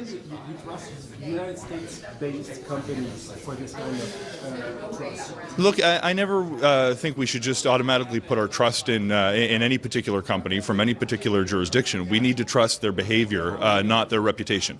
The reality here is we need to see concrete measures that are going to be put forward. Specifically, there are challenges that were referred to in Minister Solomon's statement after the meeting last night around the assessment of credibility and imminence when a threat is in fact detected. We need to ask ourselves, is that the right test, and why was there a failure to properly administer that assessment in this instance to make sure that we can have faith that these kinds of things are not going to happen? Where would they fall short in your perspective? Is it that their policies weren't followed, or that their policies themselves fell short? So first, I think it's important that there is an investigation that's going off, and we don't want to interfere with the ability of the RCMP to fully and to its completion understand what's taken place. There were certain systemic issues that were raised that I think do need to be addressed, despite the fact that over the last number of years the technology's been advancing rapidly. Even when the technology does its job, there can still be a human failure. That failure can be a result of having the wrong test in place, and it can be a result of not properly making an assessment under the test that you use. Specifically, and Minister Solomon's statement alluded to this, there are issues around the assessment on credibility of a threat and the imminence of a threat that, in my view, if properly administered, could prevent tragedies on a go-forward basis. To what extent those assessments apply also to the gun laws? Because we've learned that the guns in that house have been taken away because of mental health issues, and they were given back. Isn't that part of the problem also, and should we not review those regulations? So the facts of a given set of circumstances are going to be highly contextual and very specific. Just to respect the ability of law enforcement to fully investigate, I don't want to start speculating about what details may emerge. But in general terms, we need to be able to ensure, regardless of the nature of the threat, if it's serious, if it has the potential to be carried out, that we give law enforcement the tools to prevent that tragedy in the first place. This is obviously going to engage conversations in some instances about firearms, but it would be a much broader conversation than that alone. But if you So it's clear that we want to be doing more to protect Canadians from a government point of view. That's why we had 4 Canadian ministers meet with officials to identify both what a private sector company might do, but also what legal changes may be put in place to better protect Canadians. Minister Solomon's right here. I'd allow him to. Online harms bill. We are about their escalation thresholds and their safety protocols, but we expected them to come with some concrete solutions so Canadians can feel comfortable that this kind of tragedy may be avoided. We didn't get into the details of the case for obvious reasons, and we are disappointed that they did not provide any concrete proposals. Now, they did say, after we expressed our disappointment, they will come back. But wait, Minister, the Justice Fraser. Fraser, thank you so much, early morning, just said if they can't come with concrete proposals to consider legislation, they're not the only company with this kind of technology. So at what point do you feel like legislation is required? Well, look, we got a suite of legislation on AI that we're considering. We've already got C-16 on the non-consensual sharing of sexualized imagery that the Justice Minister's got. I've got the legislation on PIPEDA, updating our legislation. Then Mark Miller is working on online harms. But look, we told this company we want to see some hard proposals, some concrete action. All options are on the table in terms of how we may approach this from the online harms and from our suite of measures, and we're very open to that. Why are you proposals, though, are you looking for? Like, can you give more specifics? We are looking for proposals that have to do with the escalation thresholds as to when they would escalate. At what point does both their human and their technical protocols kick in to they report to the police? How do they do that with law enforcement? They're sifting through billions and billions of pieces of data, and we want to see what their thresholds are. But I'm right here. Did a failure occur in this case, in the Tumbler Ridge case? Did OpenAI fail? Of course, a failure occurred here. I mean, look what happened. I mean, this is a horrific tragedy. I'm not going to comment on the details of the case and culpabilities. That is not for me to decide. But I will say this. We want to ensure that this does not happen again. OpenAI came up here when we summoned them to talk about their safety thresholds and their protocols. We've seen the reports. We were really disturbed by the reports that there might have been an opportunity to escalate this to law enforcement further. And we want to make sure if any company has that opportunity, they would escalate further. Precisely. Do you want to look some? Do you want to have some regulations for all companies and not just OpenAI? I mean, there are. Yeah, of course. I mean, look, this would have broad application to the technology, but we specifically, in this case, wanted answers on their safety protocols. I will meet with my colleagues after last night's meeting. We are looking at this, and as I say, all options are on the table. Well, we are absolutely looking at what the thresholds are and making sure that there would be a broader application. But again, in the wake of the horrific tragedy at Tumbler Ridge, and again, like, our job is not to politicize a horrible tragedy. I mean, we got to be careful here. There's an ongoing criminal case, and this is, this is a massacre. But that's why. But that is, we are look. We got back on Sunday from India. We had brought 5 of them, flew up from the United States on Tuesday. We are moving very expeditiously. We have told them all options are on the table, and we'll get back to you with what their concrete proposals will look like. Why are you waiting? Why are you waiting for the message for Tumbler, just on a human level? What does that say to you? I didn't hear your question. Mr. Parkland last night was asked about, does he have anything to say to the people of Tumbler Ridge? He stayed silent. What do you make of that? I mean, look, I'm not here to comment on them, their views. I will tell you this. They came up here. We asked them, get up here and give us an explanation. They came up here on Tuesday. We are looking forward to some concrete proposals. We are disappointed that by the time they came up here, they did not have something more concrete to offer, but we'll see very shortly what they have. Did they acknowledge a failure occurred? Did they acknowledge a failure occurred? $8 million for Bonjour tout le monde.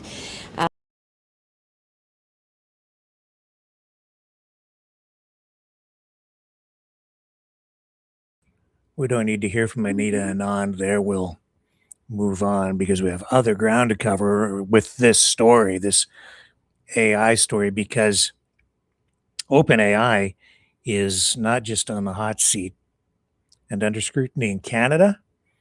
They're under a lot of pressure from the Pentagon. I'll tell you why when we come back.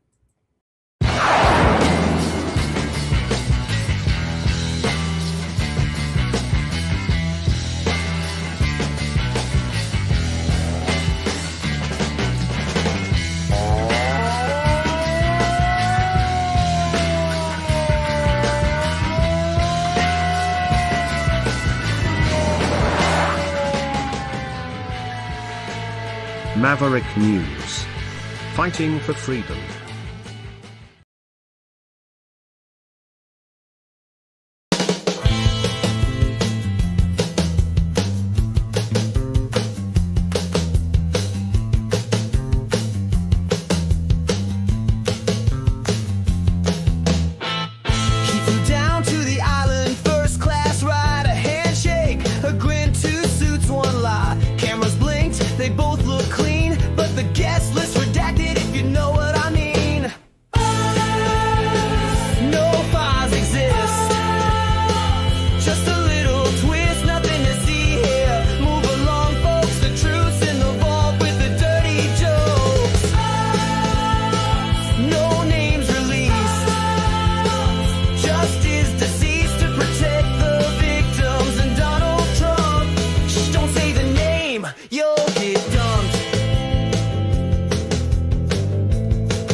victims. And also Donald Trump. Coincidence? Just dumb luck. Right?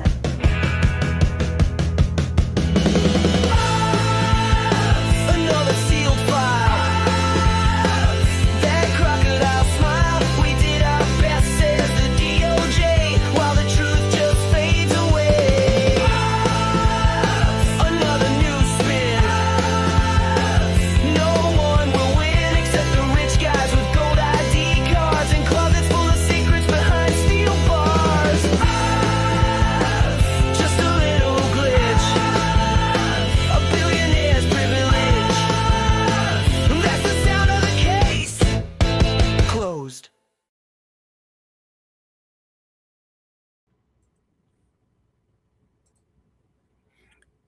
We're back. OpenAI in hot water, not just in Canada over the Tumbler Ridge situation, but also in the United States. Pete Hegseth, he wants access to all that technology. Tonight's thumbnail says Pentagon weaponizes or weaponizing AI. It's true. Not just the United States. All major governments trying to find ways to leverage AI, artificial intelligence, for military purposes.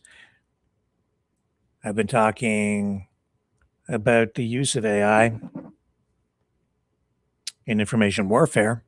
I think that might be its most dangerous application. I think they've been using it. Well, I know they've been using it for years already, warping people's minds. I've said in some cases they are weaponizing mental illness. Either intentionally or unintentionally, it's happening. You're seeing some people who are psychologically vulnerable being driven off a cliff or maybe down a deep, dark hole. And it's scary there because there be monsters down there.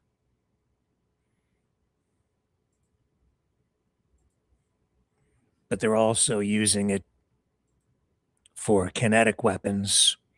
In fact, this was a year ago, and this is not, and now the United States is not the only country able to do this. Here's a report on a dogfight that was completed, the very first dogfight ever, between a human-piloted F-16 and an AI-controlled F-16. This is a year ago now. A first for aerial combat, as an autonomous fighter jet has managed to successfully engage in dogfighting manoeuvres against a manned F-16. The AI-controlled aircraft faced off against the human pilot at Edwards Air Base in California. This marks a major breakthrough in autonomous capability for aerial combat. The two F-16 jets practice both defensive and offensive manoeuvres at speeds of up to 1,200 miles per hour and engaged in visual range combat, coming within 2,000 feet of each other. X-62A Variable Stability In-Flight Simulator test aircraft, known as Vista, is a modified version of an F-16 fitted with an AI program. The system uses an algorithm to analyze data to make real-time decisions in the air. The machine learning process is designed to copy how pilots hone their dogfighting skills during their training and service. The jet has been developing its capability on 21 test flights and more than 17 flight hours. The breakthrough, which happened in September but has only just been announced, has been described as a transformational moment in aerospace history. David Civils-McCann, Forces News. Yeah.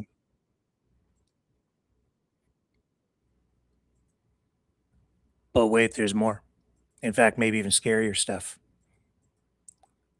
We know that Ukraine is being used, the war in Ukraine between Russia and Ukraine, in its fourth year now, this week marking the 4-year anniversary of Russia's invasion of Ukraine, which was supposed to be over in 3 days, stretched into 4 years.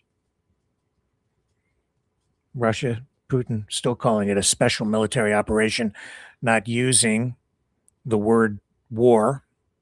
He may have used it once or twice, but it's officially a special military operation. Again, that's part of the PSYOP. That is framing a war for people in a way that makes it palatable, even as we see horrific death, massive numbers of casualties. Some estimates just on the Russian side alone, 30, 40,000 a month in some cases. But hey, it's just a special military operation. But we know that battle, that war is being used as a testing ground for different kinds of military technology, weapons technology, AI. We brought you a story about 6 months ago about an artificial intelligence system that is being tested in the field to predict the movements of troops, predict what is going to happen in the battlefield before it happens, predict the future. With AI, they're using the technology to literally predict the future. It seems that there is real value to this for military applications, that it can actually work. If you can predict the future, that's incredibly powerful. Imagine if you can then use that same kind of technology for things like predicting what's going to happen in the stock market. Where does that leave our society? How disruptive is all of that?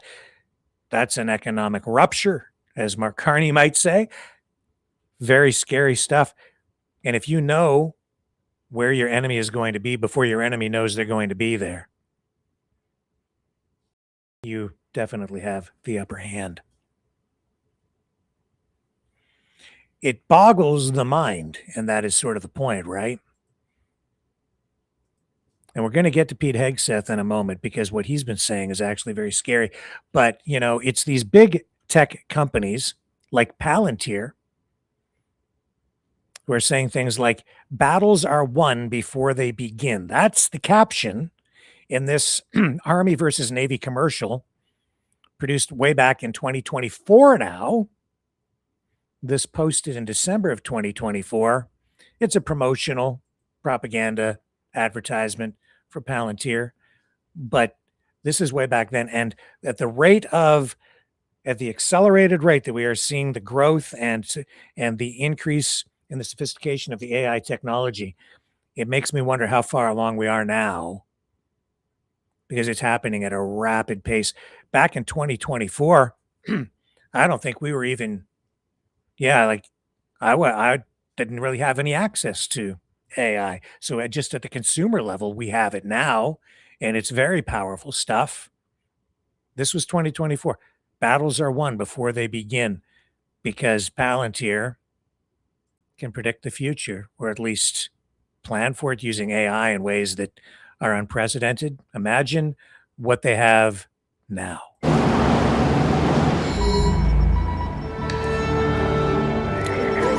Major Meals Company, eh?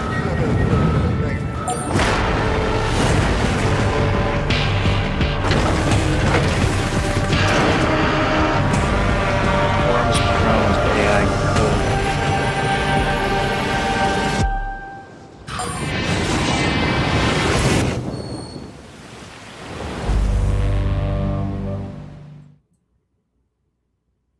That's the future of warfare. That's the reality of warfare already. It's out there. They're using it in Ukraine. They're testing it. Zelensky saying that World War III has actually already started. That was a quote from the past 24 hours. Canada in play. Cuba, Venezuela, Greenland, NATO disrupted. Not really clear where Donald Trump's loyalties lie. We know he lies. We know that, but we don't know where his loyalties lie. It's not really clear, except maybe with the almighty dollar, profiting off the war in Ukraine, selling the arms.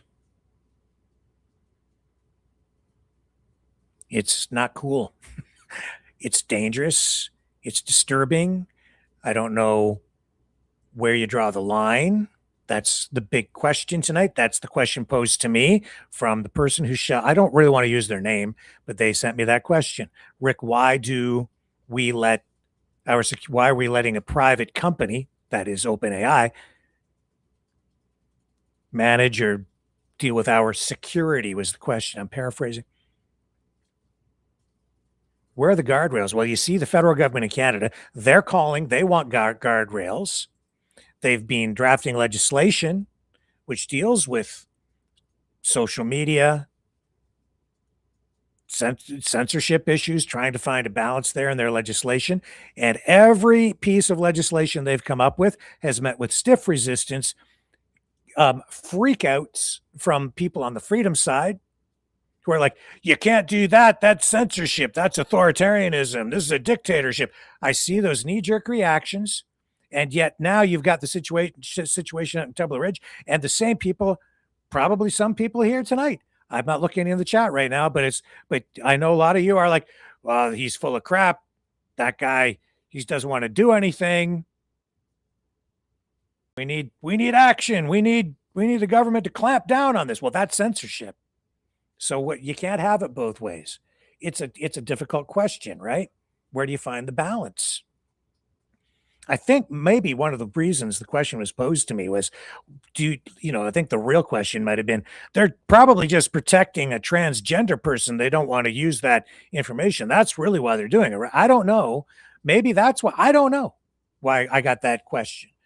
But it is the question that is front and center. The government's trying to address it. Doesn't matter what they do. They're going to be attacked by one side or the other, or all sides. Damned if they do, damned if they don't. And I'll tell you this, they're going to be, sure as hell, they're going to be attacked by Pete Hegseth.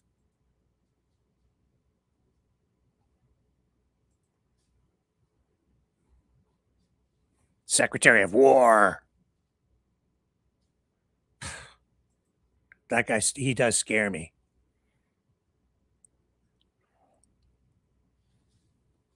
Scares the hell out of me, that guy. He's a loose cannon.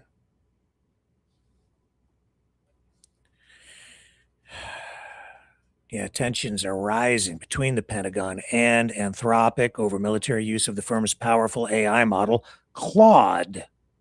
As I said, not just in Canada, in the United States too.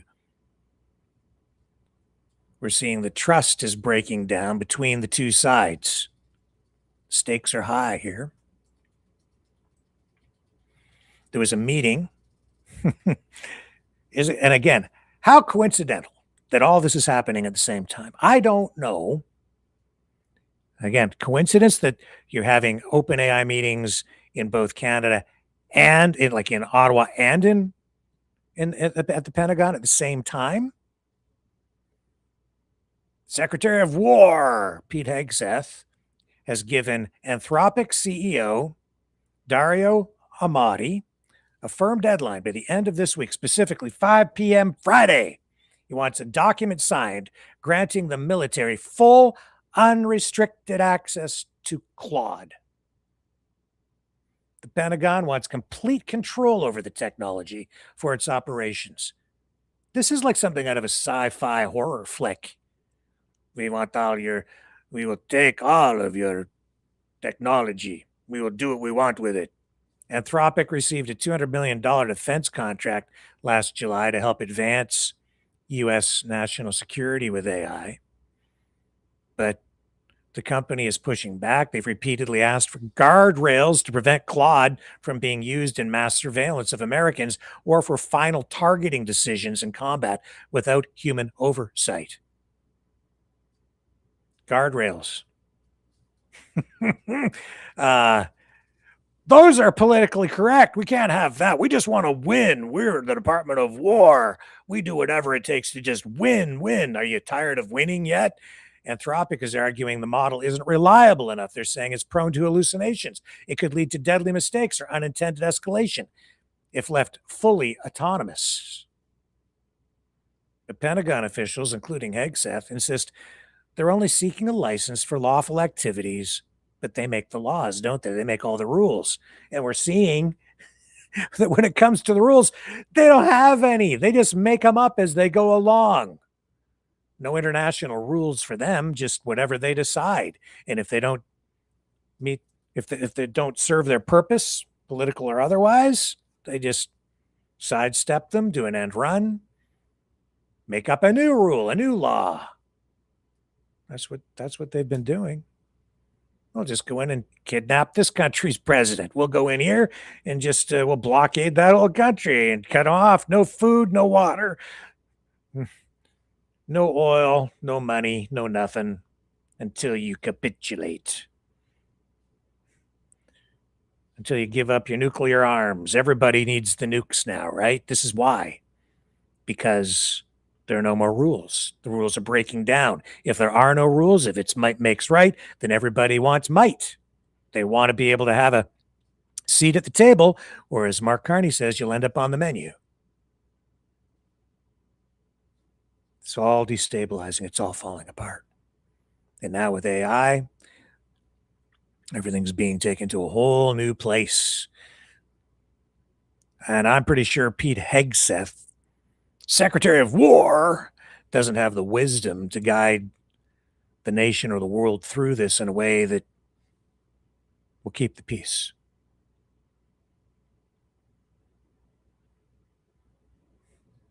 He's saying, that other AI firms like XAI with Grok from Elon Musk are cooperating on classified use.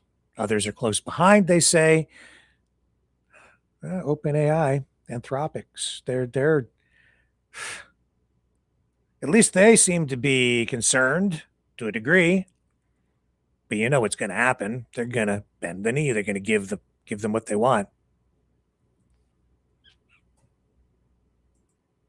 But see, this whole anti-woke thing, now it's taking on a new context.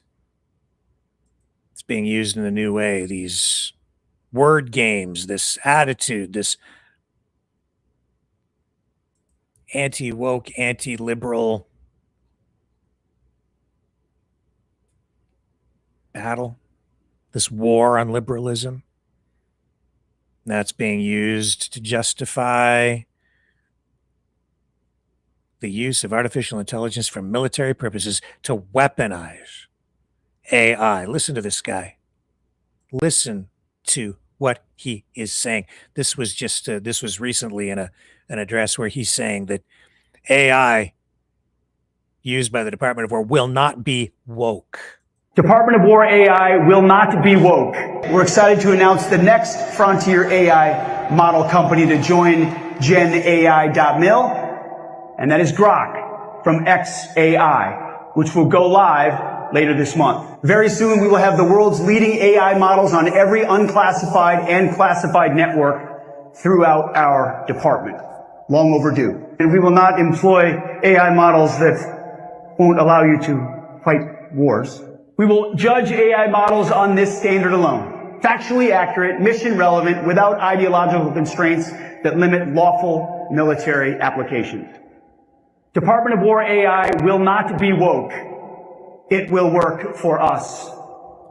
We're building war-ready weapons and systems, not chatbots for an Ivy League faculty lounge. Department of War AI.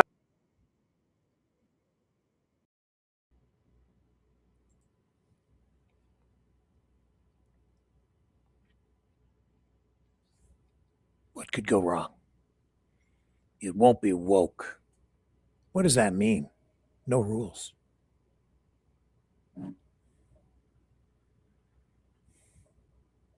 That's what it means. They don't want guardrails. They're going to use it for autonomous targeting. They're going to use it. You can bet on it.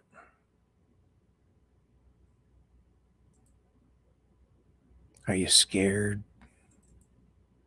Yet. I am, man. That guy scares me. No ideological constraints. No ideological constraints.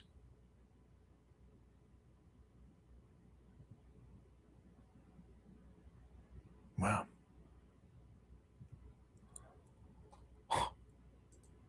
Again, that just means no rules. If there are no rules, no constraints, do whatever the hell they want.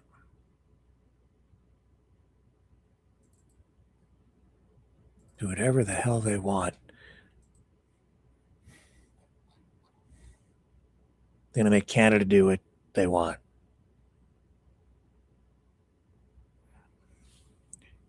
See, everybody's right now screaming for the government to protect them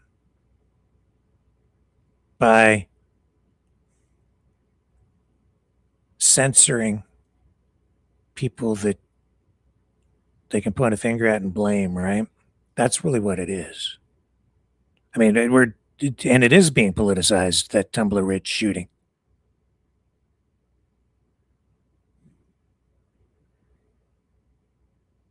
The timing is just all too convenient. All coming together at just the right moment. Coincidence? Even Steve Bannon, Fred of Jeffrey Epstein, has said many times, when it comes to politics, there are no coincidences. He's not a dumb guy, maybe not the wisest. But I think there's truth in that. And it makes me wonder too, you know, there's that old saying, does art imitate life or does life imitate art? They're weaponizing artificial intelligence. They've already weaponized it. Now they want to take it to a whole new level. They want to use this for kinetic weapons.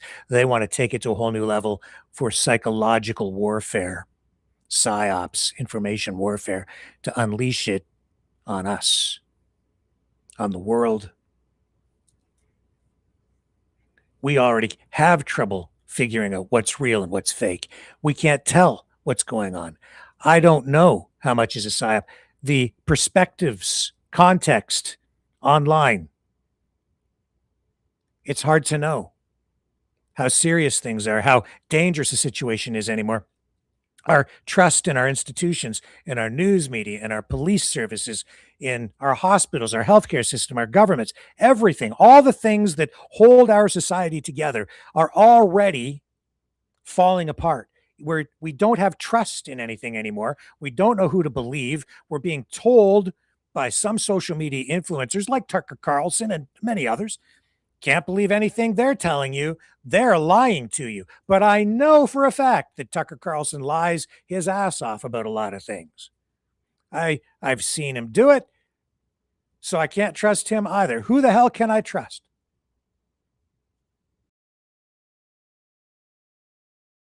Because I can't even believe my own lying eyes anymore, because I can't even tell if a turboprop aircraft or a propeller-driven aircraft that I see in a video, or like there were 9 of them flying in formation in the sky against a blue sky, and the caption is that these are being used by the Mexican Air Force for support operations during this anti-drug cartel thing. I can't even tell if that's real, because it looks like, and the information I'm getting back is that that's recycled footage from an air show involving P-51 Mustangs. It could be, but it might not be. It could be these T-6 Texan aircraft supplied to the Mexican military by Raytheon, but there's no evidence that those things actually flew. I don't know. So I can't tell if an airplane flying in the sky is real anymore, or if it's old, or whether it's our AI. What's going to happen when they unleash AI in a weaponized form on various levels using various kinds of, like, why do you need a pilot anymore? You don't. Why do you even need fighter jets? You've got swarms. If you saw, like, Could you imagine all those drones just thinking for themselves, flying into your neighborhood, slaughtering people because they've gone berserk, or they're following some evil maniac's orders?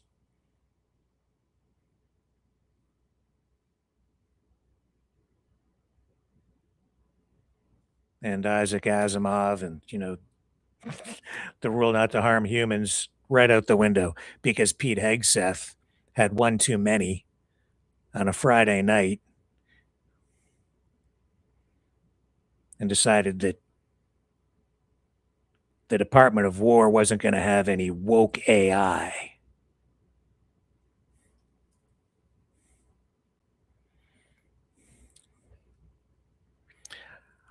I'm in favor of some guardrails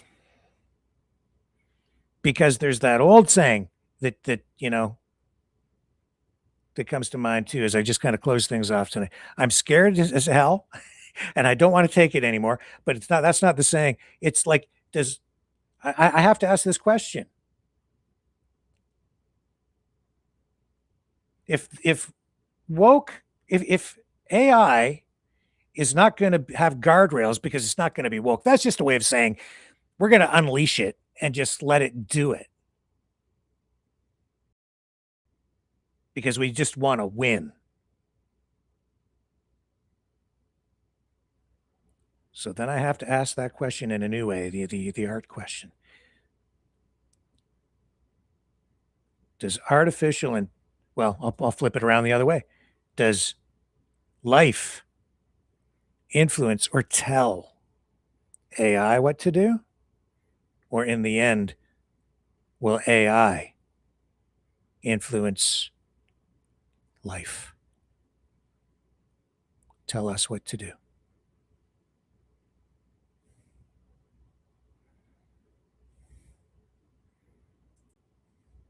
Think about it.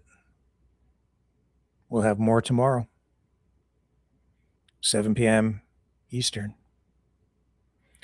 on the flip side.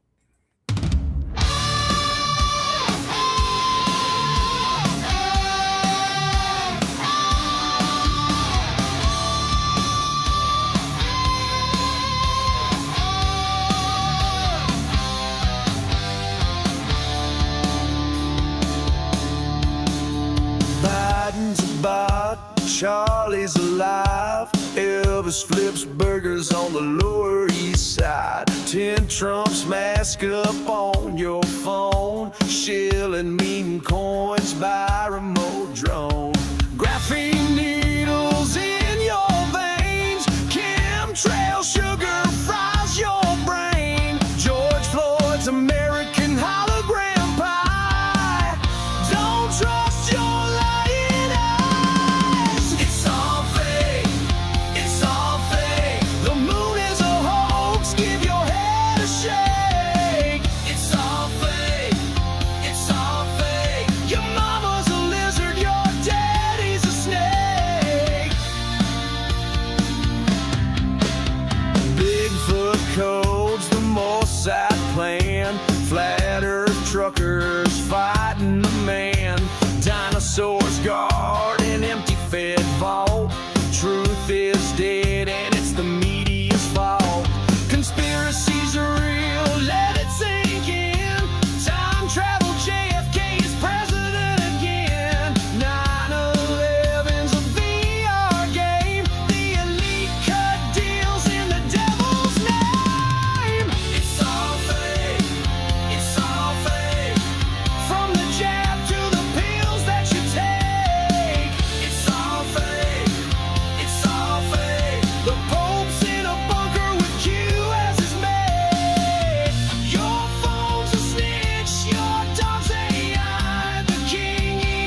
This has been a Maverick Multimedia production.